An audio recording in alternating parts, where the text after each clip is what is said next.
I would build an avatar of your ideal board member.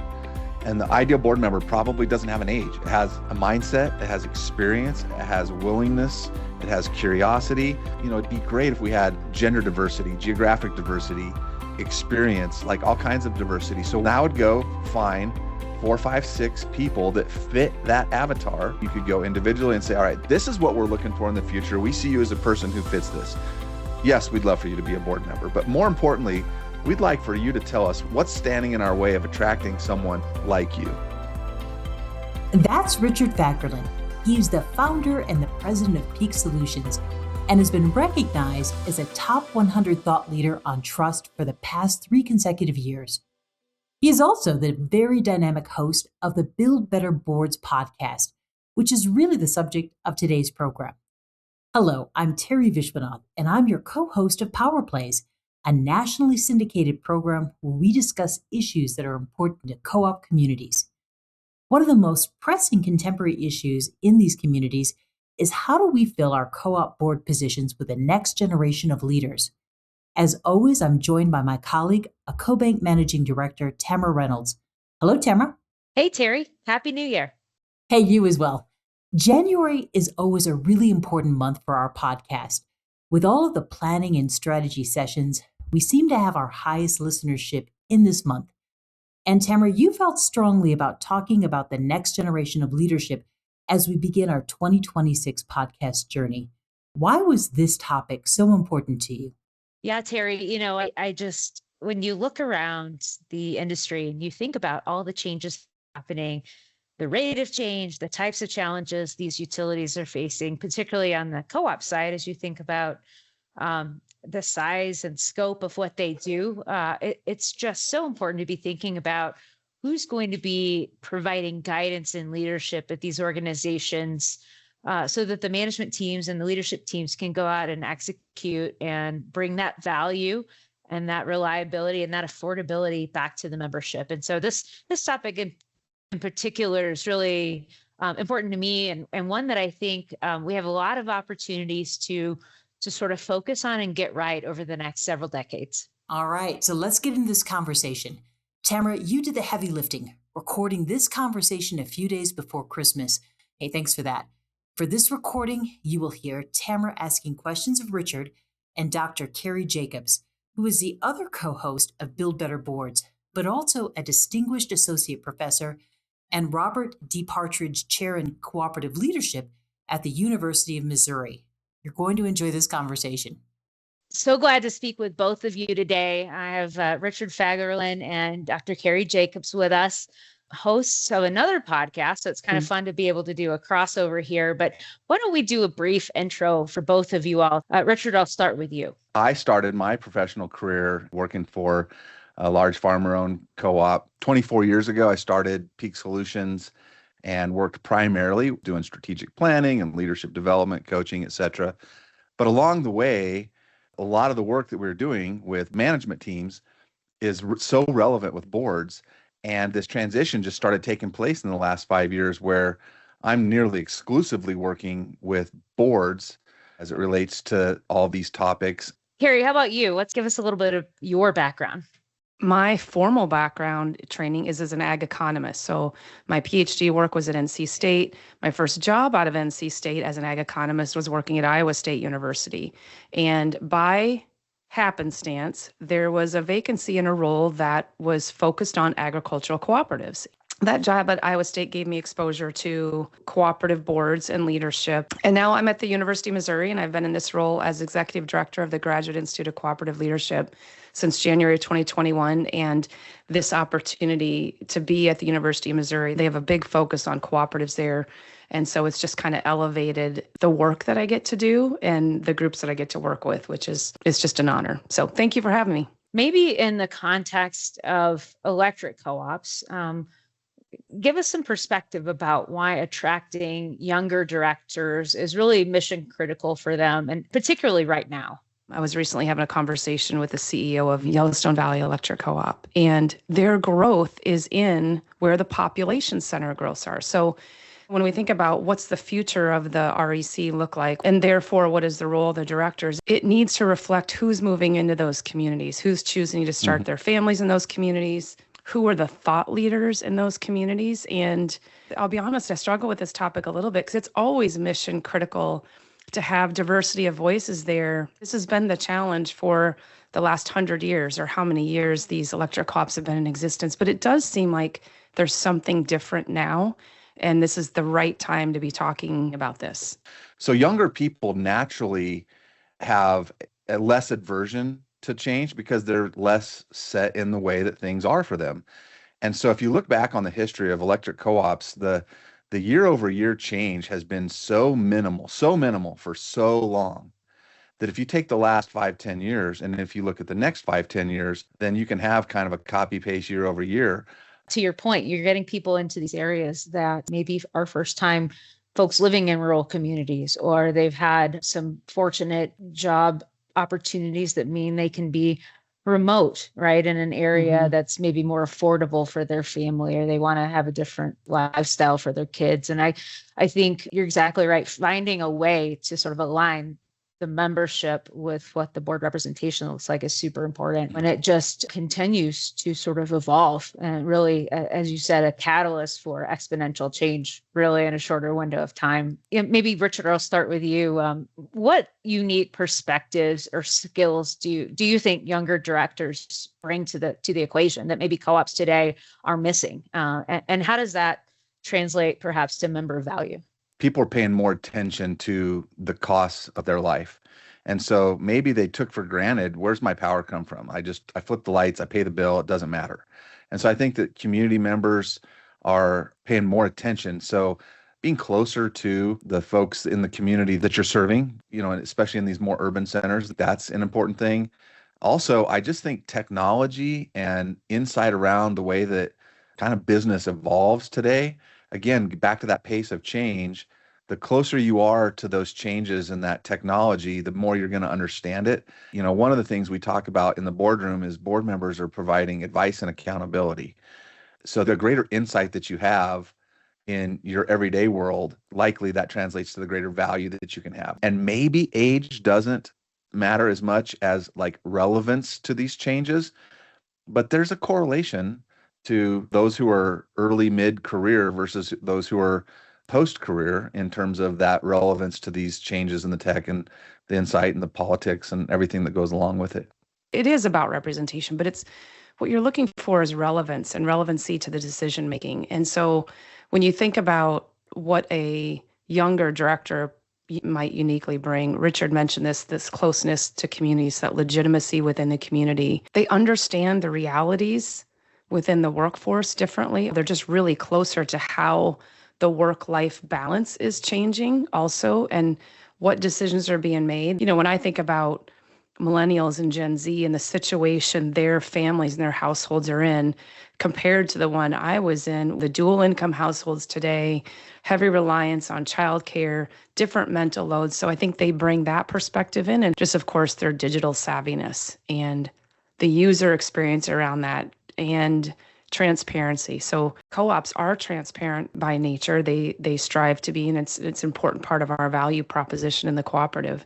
And they bring that as part of what they expect in business. Where do you think co-ops maybe struggle to really bring younger candidates along from a board perspective? Or what's the barrier to getting them engaged in the process or caring about why it matters? Historically, we viewed the directorship as a service. This is a service, this is a volunteer. And while that is true, I think we've done ourselves a disservice by talking about it in that way, and that you're not just a volunteer. What does someone who chooses to spend their time this way get out of it? Like, what do they bring to the table that feels valuable for them to provide it? And what are they going to gather from it? They expect that it's going to matter to something, and not just like virtue signaling matter stuff. It's, I want to know how me being in here helps my community, helps me, helps someone, but we've got to make a better direct tie. And we've not really done that. It used to be that you could put one energy credit in to serve somewhere and get maybe half of one back out, or you put 3 in and get 1 out. Today, their expectation is to put one in and get four out. Like, I want to do this because it's the right thing to do, but I have so much opportunity for my time. There is no free time. We don't have free time. We don't make space for that. So when we do ask people to serve in this endeavor, they want it to be a really great value. Last week, I was with the board. We're doing a board evaluation and retreat. And the board chair, who has a very, very significant business in their community, said, the reason why I continue to serve here is because my family and my operation are significantly better because of the role I have on this board. I love that. I was talking with a younger director at a co-op in Texas, and I said, why did you run for the board? She said, I own the only restaurant and bar in town, and I was tired of paying the electric rates I was paying. So I wanted to understand what it was that I needed to understand how to make this more affordable for people in our community. I live in a small town. People don't move here. I wanted to understand what role I could play in making it a better situation. And that's what drove her to do it. And Richard, I'll start with you on this one. If you were to, maybe advise a co-op on how to start building a pipeline for younger directors and sort of starting to plan how to get them in there, what are maybe the first few things you would recommend to them to sort of start that process? I would take the people that work in my co-op and I would engage them in the community.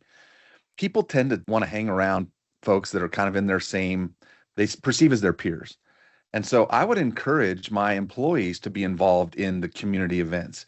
And if we're going to sponsor something, co-ops sponsor a lot of really great things. They put fantastic resources to events and causes. Many of them just write the check and it shows up. And what if you attached a person to that? That'd be a first step I would take. And I'm going to go back to add on to something I said before. I think some of the very first work has to come from within the board to being really clear about what do we need in this board. And so I think being really clear about what development opportunities exist, what skills we're looking for, why this matters.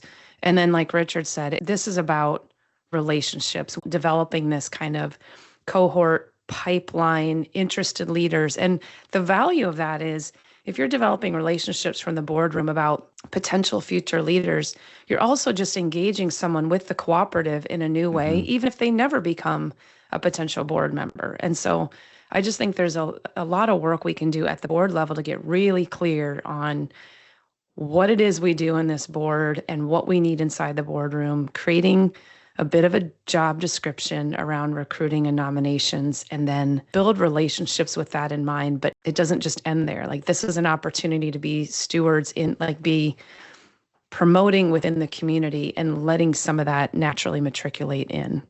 Now, all of a sudden, your board's talking about, well, what's the culture we're looking for in our board? And what are the things that we value and what are the things that we oppose? And so now within the board, it's creating its own culture that all started with this job description of a board member. And so we're getting really clear on what we're expecting. You saw this both growing up in a small town where you've got these community leaders that they're on the school board, they're on the co-op board, they do all the things. And those are the ones that really add a ton of value. And it doesn't mean there's only one, but you need to find the ones that are critical, right, to keeping that sort of culture going. I love the point about that, because you have to be intentional with those things. And you have to start sooner than you intend. I hear all the time that, we just don't have anyone interested. We just don't have anyone interested. I hope nobody decides to retire. And you can say that, but if you're not doing the work to get people interested, I think it's a little bit of a reflection on, the leadership there and what could be happening differently. Well, I think one of the things that's important to realize here is that the people we want to run for the board are people who don't have time to run for the board. Let's be honest. If someone has all the time in the world to sit on the board, is that the exact type of person that we want? Do they have the skills? Do they have the experience? Matter of fact, one of the things we say is that your board should represent past, present, and future. And I think there's a time when we've got to start talking about, when is it time as a board member to make space for this younger generation? Like, part of the process is those board members deciding that it's time for them to move on so they can make space for new generations. But this brings up for me what's interesting in this one, and what I keyed in on is the preponderance of directors in that boardroom were from areas that were stable or shrinking, and we weren't getting infusion and insight into the most growing areas of this cooperative. And so that can generate a lot of things inside the boardroom that aren't necessarily desirable. That can be limiting when you're trying to really get the right kind of people in the room or interested in how they can help shape what's in front of them for the next generation in terms of investment, in terms of keeping rural communities vibrant and doing things that make a difference there, locally. Well, the horizon problem is really this group of directors and the leadership team is responsible for making decisions that have a value horizon, an investment horizon that's longer than most members would ever realize, especially when you have an aging board. The investments they're being asked to make with their capital, with the equity that's been built by the members, they won't see the benefit of that. And what we know is that when you haven't got a decision-making team who can benefit from the horizon that this organization will be investing in, they make different decisions. Keri, I'll start with you on this one. If you were to provide maybe some guidance to a co-op on how to onboard a new board member, a new younger director, what would that look like to you? I think we have to get away from the 2 days intense onboarding. We're going to shove as much information as we can at you. Richard and I have talked about this, is how do you give someone authority and confidence enough to feel like they can be a good director in at least some dimensions in terms of their critical thinking and their strategic thinking straight out of the gate. And so some early competence, basics around how does this board think about finances? You don't need to be a financial expert, but how does this board have oversight into finance, for example? What does risk look like inside our organization? Maybe put them on a committee pretty early to be able to dive into some areas that are, let's say you happen to get someone on who is really passionate about education or who is really passionate about finance. Put them on a committee where their passions are, where they have some expertise already and can help contribute to the discussions. And then I would say, try to assign, this isn't feasible for all of them, but the extent you can give them someone to anchor them on the board as a mentor, as here's your go-to person, let them have a say in who that is. They need to match up in terms of personality, but someone who can be a named mentor to give feedback, to answer questions. Yeah, I love to say when you have a new board member, you don't have a new board member, you have a new board. One new board member changes the board. There's a leadership theory called complexity leadership theory. The basic premise of it is that leaders best lead together when they learn together. So development isn't just about understanding power supply, rate structure, governance, capital expenditures. It's about all of the things. And we have in the governance world, we have an overabundance and emphasis on the fiduciary side of governance and an underabundance in the how we do things and how we actually get it done. And so we want to understand each other so that we can create standards within the board of we're going to check our egos at the door. We're not going to feel that we need to justify a position. We're not going to take things personally. Like all of those things don't just happen overnight. And so these board retreats, these assessments and evaluations of one another, these spending some extra time, what if the goal to get out of your board meeting as quickly as possible actually isn't right? What if there's an effort that like the board meeting should end and there'd be meaning and value, but what if we have some of these other things that allow the actual meat of the meeting and the agenda to be more effective?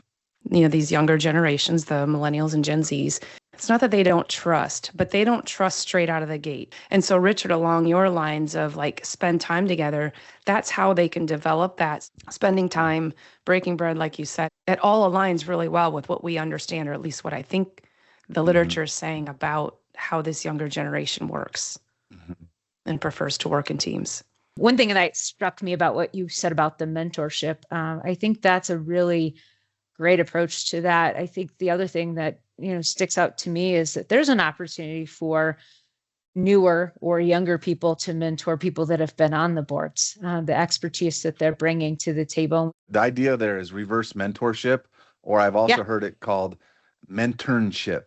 Excellent points. Before we wrap up, I thought I might just take a moment to get maybe a highlight or one recommendation you all have for our co-ops that maybe are listening as a takeaway for one thing they can do differently, perhaps, in terms of looking for or trying to engage younger or new populations of directors or director candidates?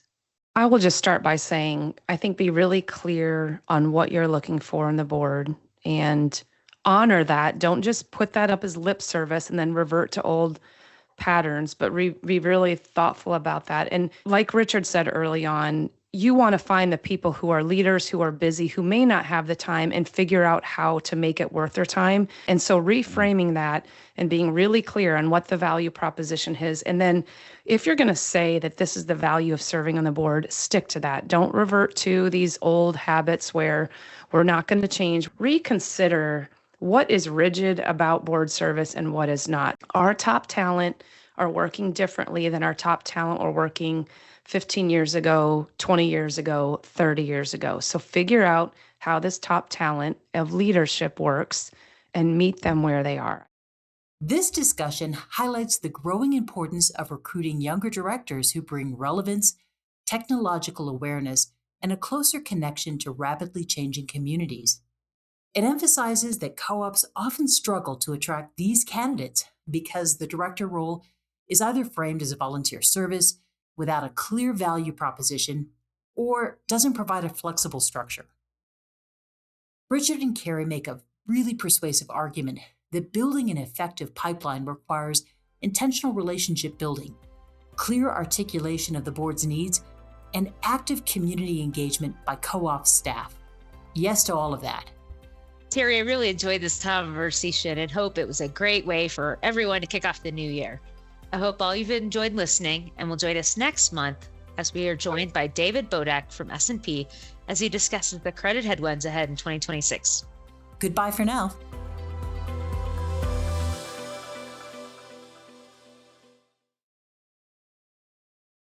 CoBank's Power Plays podcast is intended for informational purposes only, and the information should not be used without CoBank's express written permission. The information provided in the podcast is not intended to be investment, tax, or legal advice and should not be relied upon by listeners for such purposes. The information contained has been compiled from what CoBank regards as reliable resources. However, CoBank does not make any representation or warranty regarding the content and disclaims any responsibility for the information, materials, third-party opinion, and data included in the podcast. In no event will CoBank be liable for any decision made or actions taken by anyone, person or persons, relying on information contained in this podcast.